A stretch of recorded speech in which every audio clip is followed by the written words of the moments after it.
Okay, this is Chief Sitting Bull, who is all about wisdom. Okay, the lecture today is about vertical time. All of us are very familiar with linear time, which is the past running into the present and out into the future. But linear time is now.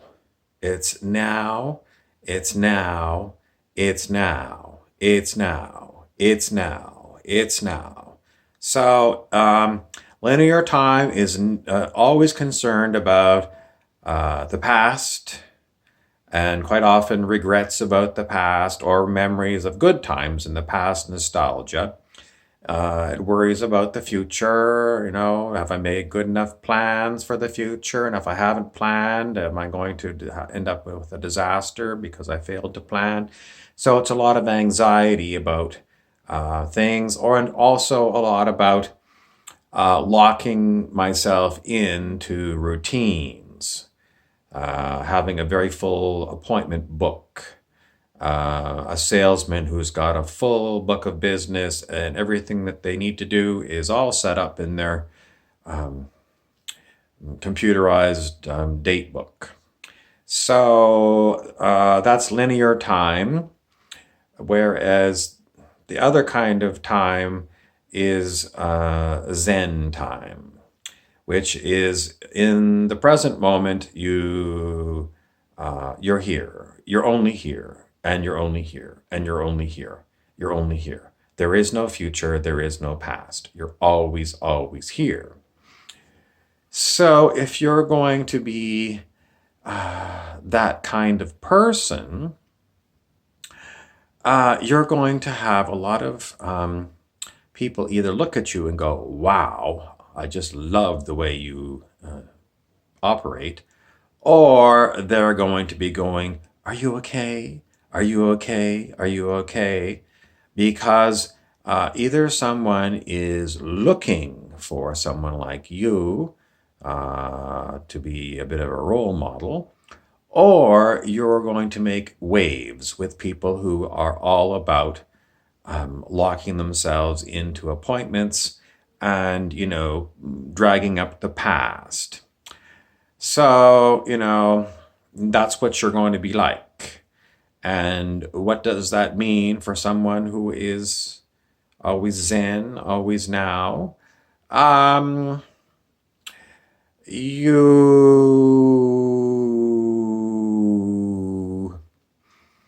know these two types of people. You know them because you're used to them. And what is the advantage of being a Zen person? You open yourself up for synchronicity and serendipity.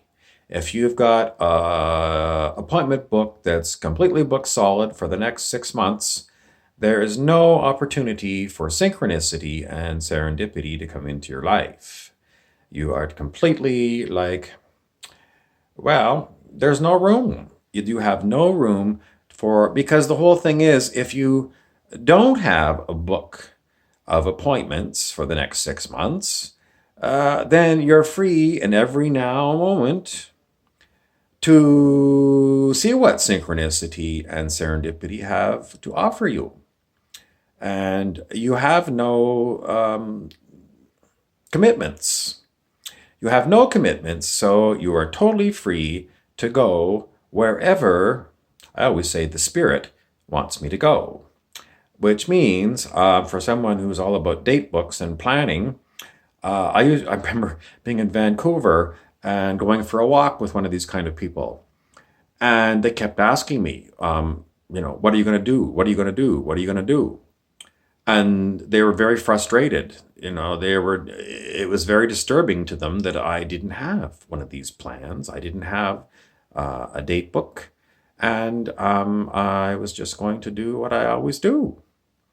Very disturbing for this person. This person went on for half an hour, kept asking the same questions. But, yeah, but.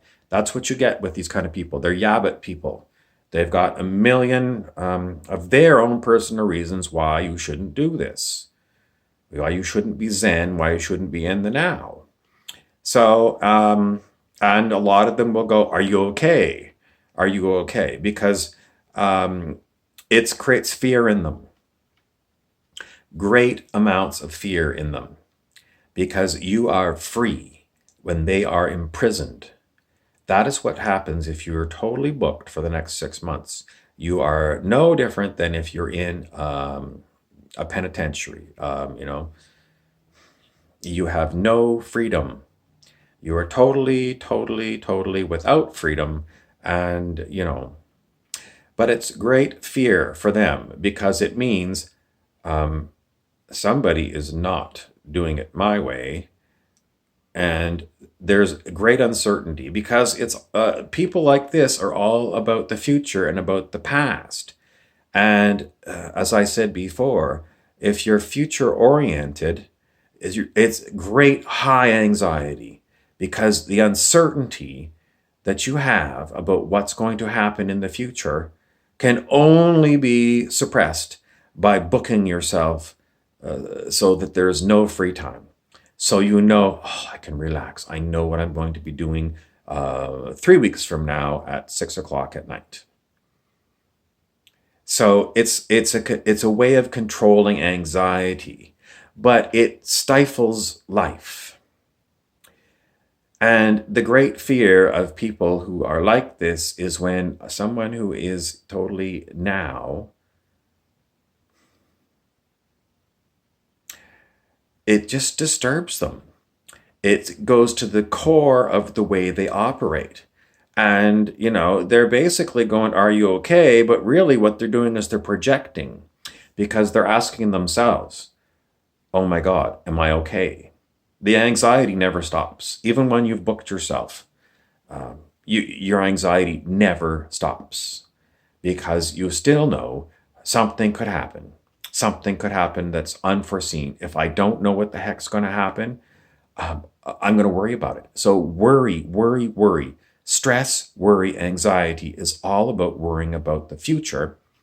And the past keeps coming back. You're lying in bed at night and your memories come back of everything that's going on. And you can't have a moment's peace because your memories keep coming back to disturb you. And it's second guessing. I should have said this to somebody. I missed that opportunity. I screwed this up. That was a good thing. Oh, wasn't it great in the good old days? So your focus is not here when you're doing that. I mean, you're here, but you're looking back, you're looking backwards or you're looking forwards. And you're not even noticing what the heck's going on here. So you're missing out on the chance at serendipity and synchronicity because you're not watching for it. You're so busy not here. You can only be here now. But if your focus in your mind is on the future or way in the past, you're not here. It's a great big zero in the now. And the now is when synchronicity and serendipity is going to happen to you.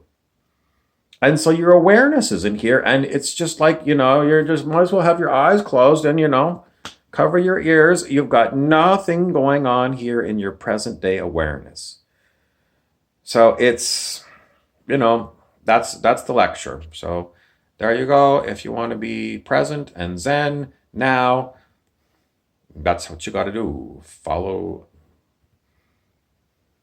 this lecture.